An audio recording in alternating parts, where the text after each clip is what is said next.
HMPH. Gusto mo akong patayin? Naghahanap ka ng gulo. Anong nangyari? Nasaan ang tao?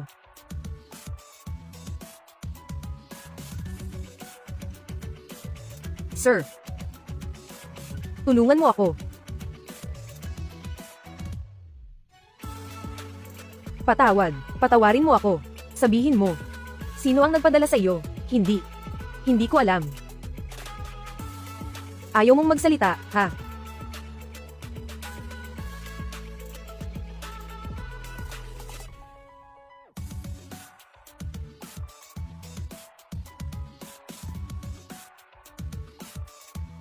Ha? Talaga po. Talaga pong hindi ko alam, ha? Magsasalita na ako. Kinuha ko lang po ang trabaho online. Hindi ko po alam ang pangalan ng nag-utos. Ang kabilang panig. Ang kabilang panig ay nag-alok ng 10 milyong yuan. Ha?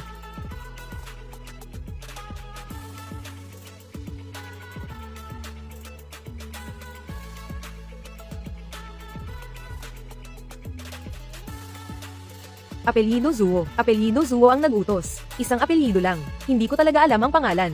Ha?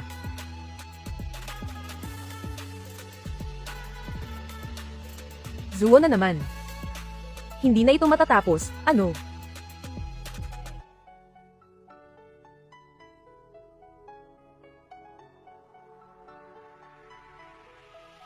Hoy, Officer Luo, tulog ka na ba? Kakahanda pa lang matulog. Bakit? Kung gayon, huwag ka nang matulog. May nahuli akong assassin para sa iyo. Gusto mo ba? Ano? Assassin. Saan ka? Pupunta ako agad. Sa aming compound. Building number 7. Hintayin mo ako.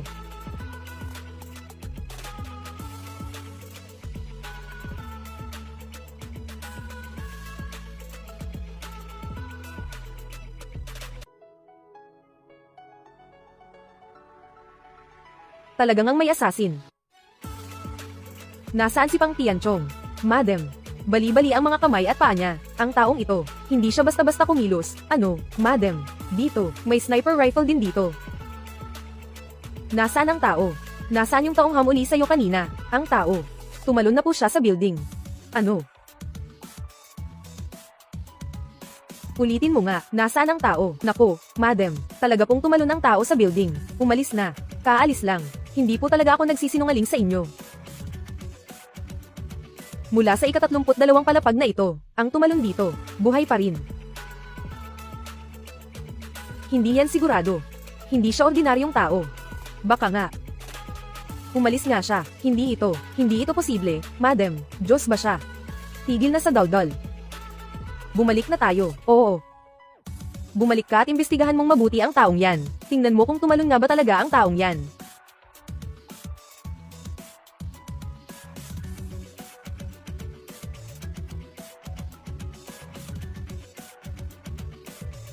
Sige. Upo ka, bunso. Mama, bunso. Ayos ba? Ayos naman. Ay nako. Ikaw talagang bata ka. Kumakain lang naman tayo ng simpleng hapunan. Nako. Hindi naman kailangan. Sa ganoong karangyang lugar pa. Kuya. Magkano naman kaya ito? Inililibre ko si mama. At ang kapatid kong bunso. Walang presyo ang kasiyahan ninyo. At saka, wala naman itong gaanong halaga. Kain lang kayo ng kain.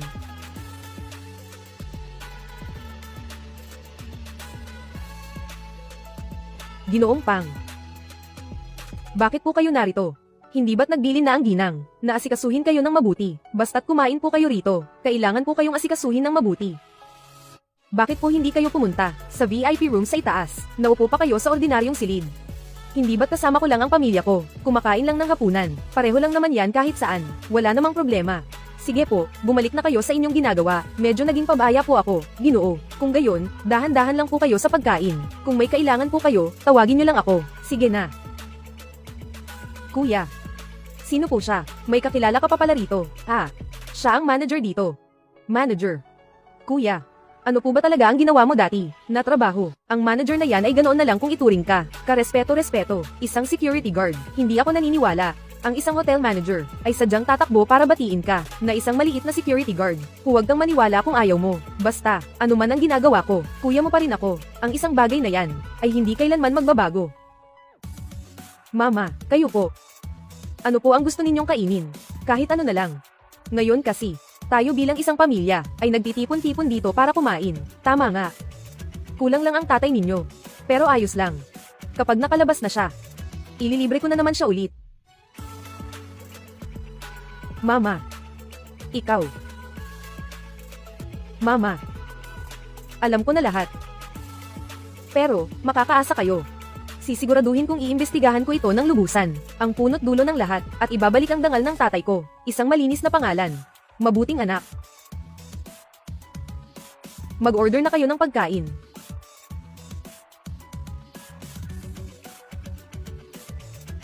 Aba, paumanhin. Naistorbo ko po kayo, Ginoong Pang. Hinahanap po kayo ni Binibining Luo. Luo Chi. Inay, bunso, mauna na kayong umorder ng pagkain. At kung dumating na ang pagkain, kumain na kayo. Lalabas lang ako para makipag-usap ng kaunti. Sige.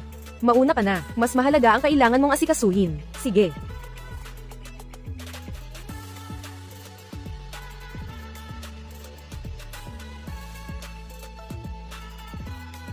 Bakit ka narito? Kalokohan.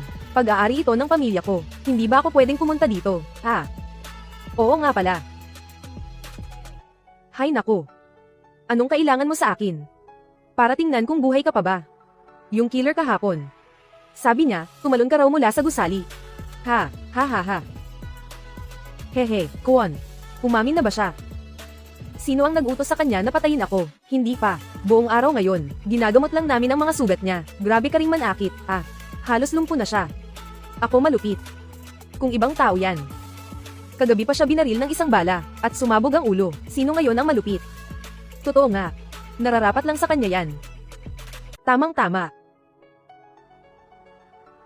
Gusto ko sanang humingi ng pabor sa iyo. Tungkol ito sa kaso ng tatay ko. Ikaw. Alam mo na. Anong ibig mong sabihin? Alam mo rin pala. Noong una, sinabi ni Lola, anong klaseng maestro ka raw, dahil nakita kong napakabata mo pa. Kaya naghinala ako. Kaya inimbestigahan kita. Hoy, ikaw, inimbestigahan mo ako. Sakit na sa trabaho. Mabuhay ang pag-unawa. Hayaan na lang, hindi na ako makikipagtalo sa iyo. Kaya, ang tatay ko, siya, ano ba talaga ang nangyari sa kanya? Naimbestigahan ko rin ang kasong ito, may kakaiba nga talaga. Ang tatay mo ay walang anumang record sa pulisya, at kailanman ay hindi nasangkot sa pandaraya. Paano siya biglang na-i-report? At nahuli sa akto, nahuli na may ebidensya. Dito. May nagplano nito. Huwag lang akong makaalam kung sino. Kung hindi, pagsisisihan niya, na isinilang siya sa mundong ito. Ay, huwag kang magpadalos-dalos. Ikaw, nasa batas na lipunan tayo ngayon. Huwag mo akong pahirapan. Kung mangyari yan, ako mismo ang huhuli sa iyo, HMPH. Hindi ako gagawa ng gulo. Hindi.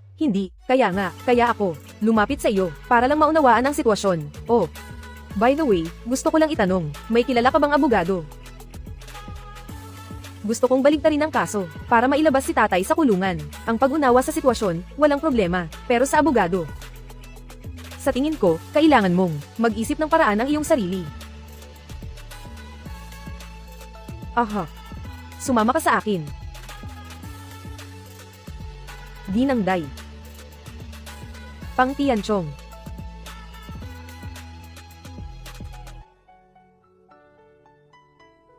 Sino po siya? Ipakikilala ko po. Ito po si Police Officer Luo Chi. Ito naman ang aming Ginang Day, at ang kanyang assistant. Na matalik din niyang kaibigan. Ha? Ay. Bakit pakiramdam ko? Hindi nila ako masyadong gusto. Ha? Hindi naman. HMM, Ginang Day. Mayroon akong hihilingin sa inyo. Natulong. Ganito kasi.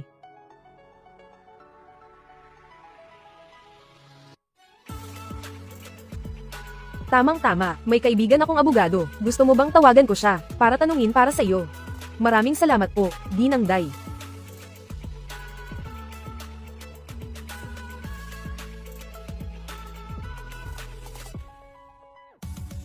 Hello, mahal.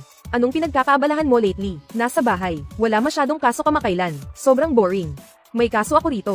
Gusto mo bang malaman? Anong kaso? Mayroong nabiktima na pinlano at ikinulong. Ngayon, gusto ng kanyang anak na baligtarin ang kaso. Kung interesado ka, pumunta ka sa kumpanya ko. Sige, paparating na ako agad. Sige. Xiao Zhu. Attorney Tian, matagal na tayong hindi nagkita. Ipakikilala ko, siya po ay ang aking kaklase at matalik kong kaibigan, Attorney Tian Xianru. Ito ang aking kaibigan, Pang Tian Chong. Magandang araw. Oh, ikinagagalak kitang makilala. Ay, medyo gwapo pala siya. Aba, ikaw talaga. Pinapanta kita rito para sa seryosong usapan. Huwag kang makialam. Dali, umupo ka. Umupo, umupo. Pang Tian Chong, kay Attorney Tian, sabihin niyo ang sitwasyon ninyo. Ganito po, ang tatay ko.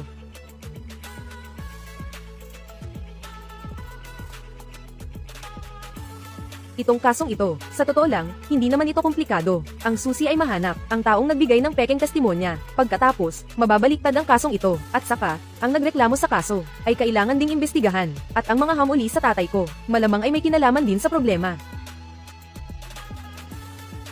Kaya, Madam Tian, pakiusap, kasama si Captain Luo, alamin ninyo ang buong detalye ng kaso, at ihanda ang paghahabla. Sa panig ko, hahanapin ko ang mga taong iyon, at aalamin ang buong katotohanan. Sige, pupunta ako bukas, para kumuha ng mga dokumento ng kasong ito. Maghihiwalay tayo sa paghahanap. Ah, nga pala. Narinig ko po, ang bayad po ni Attorney Tian ay napakamahal. Magkano po ang halaga? Babayaran ko na po ang kalahati bilang paunang bayad. Hindi naman, Ginoo Pang, tayo, hindi pa tayo nakakapirma ng kasunduan. At magbabayad na agad kayo. Aba, saan mo naman nakuha ang pera na yan? Siyempre, kinita ko yan.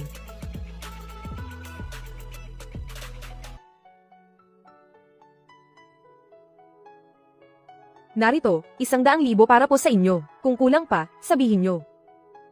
Ginoo Pang, ang kasong ito, ay, hindi naman po kailangan ng ganoong kalaking pera. Kayo.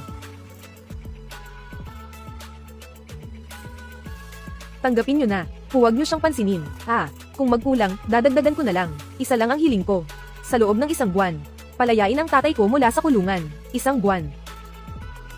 Sa panig ko, malamang, ay walang magiging problema. Ang problema ay sa korte. Kung may magiging hadlang doon.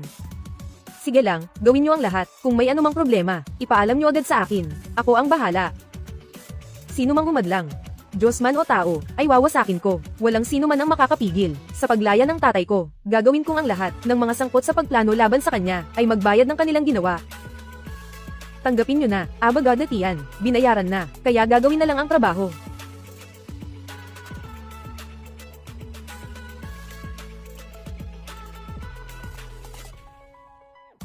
May kutob ako.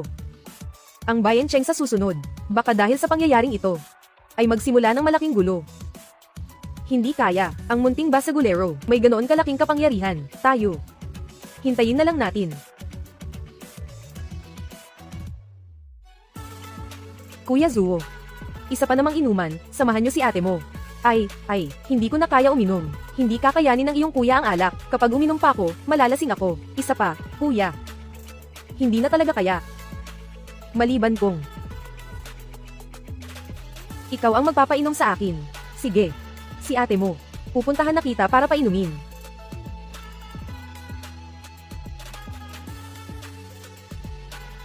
Sino yan? Sino ang nagpatay ng ilaw? Aray, ang binti ko. Tulong, dali.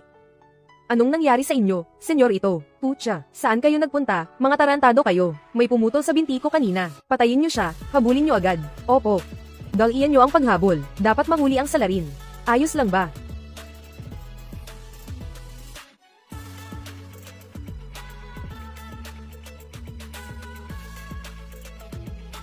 Sa wakas, nakaganti rin.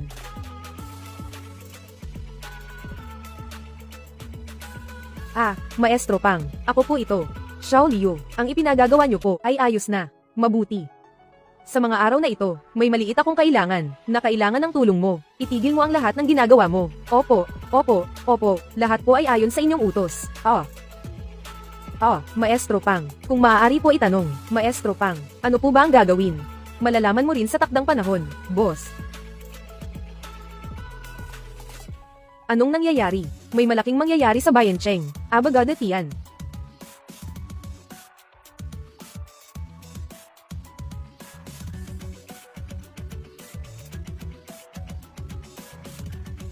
May resulta na ba, Ginoong Pang? Ako po, nitong nakaraang 2 araw, sinimulan ko na ang pag-asikaso sa kaso ng inyong ama. Kasalukuyan akong naghahanda ng mga dokumento para sa apela. Sa kasalukuyan, may ilang tanong ako na gustong pag-usapan natin. Hindi naman po kayo abala ngayon, di ba? Sige po, Abogado Tian, sabihin niyo po, ganito po kasi.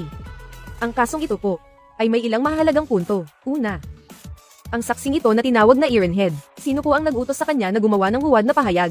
Sino po ang nag-utos sa kanya na gumawa ng huwad na pahayag? Para ipahamak ang iyong ama, kailangan itong liwanagin. Nitong nakaraang 2 araw, ako'y nagpunta sa bahay niya para magsiyasat at maghanap ng ebidensya. Pero hindi ko siya mahanap. Ayon sa mga kapitbahay, madalas daw yung taong yun na nasa labas, nagpapagala-gala, hindi umuwi. Sa tingin ko, kung hindi ka abala, Pang Tianchong, baka pwede mo ring hanapin ang taong ito. Ako na ang hahanap sa taong ito. Sabihin mo lang sa akin ang pangalan niya. Ang pangalan niya ay Ganwood. Sige, nakuha ko na. Hahanapin ko agad ang taong ito. At saka, iyong nag-report sa pulis. Dapat ding imbestigahan. Hindi ko nahanap ang nag-report, pero yung pulis na rumesponde noon, nakasulat sa kaso. Sino? Zuo Si. Si Deputy Director Zuo ng estasyon ng pulis sa Timog. Zuo din ang apelyido. Sadyang maliit ang mundo para sa mga magkaaway. Zuo din. Talagang maliit ang mundo. Mula sa kanya, siguro ay kaya nating malaman kung sino ang nag-report sa pulis. Sa ngayon, hindi ko pa siya nahahanap. Ako na ang hahanap sa taong ito. Huwag ka nang mag-alala sa mga bagay na ito. Sige.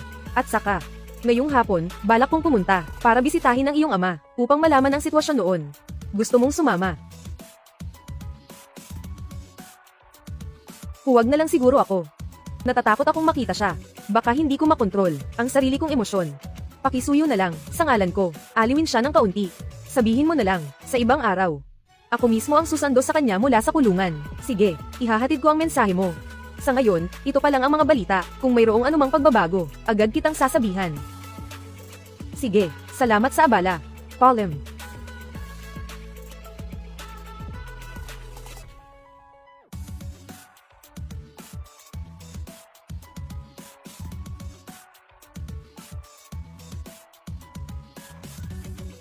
Near report po, boss. Zula Oda, gusto kong humingi ng pabor sa inyo. May problema ba? Guro Pang, sabihin niyo lang po kung ano yan. Ang Black Dragon Society ko, ay tiyak na gagawin ito para sa inyo ng maayos, malinaw at simple. Hanapin niyo ang isang tao para sa akin. Kapag nahanap niyo na, turinjin niyo nang may utang na loob ako sa inyo. Guro Pang, bakit naman po ganoon ang sinasabi niyo? Hanggat nasa Bayancheng ang tao. Kahit hukayin pa namin ang lupa, mahahanap namin siya para sa inyo. Ang taong ito ay si Ganwood. Sige po, naintindihan po, Guro Pang. Iwan niyo na po sa akin ito. Aayusin ko agad na hanapin siya ng aking mga kasamahan. Sige, Guro Pang, mabuti, mabuti.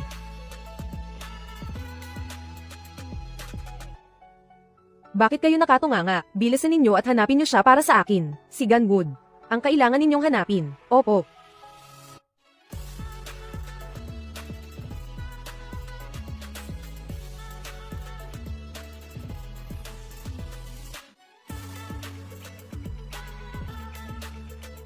Boss, may tawag. Hello, sino po sila? Ako si Pang Tianchong. Hindi mo ba ako nakilala? Guro Pang. Hindi ko lang po masyadong narinig kanina. May pag-uutos po ba kayo?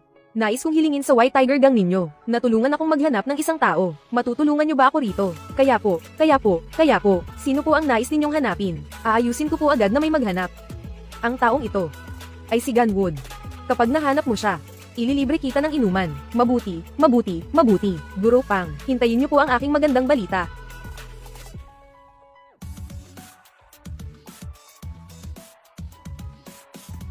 Ngayon, si Zuo Si naman.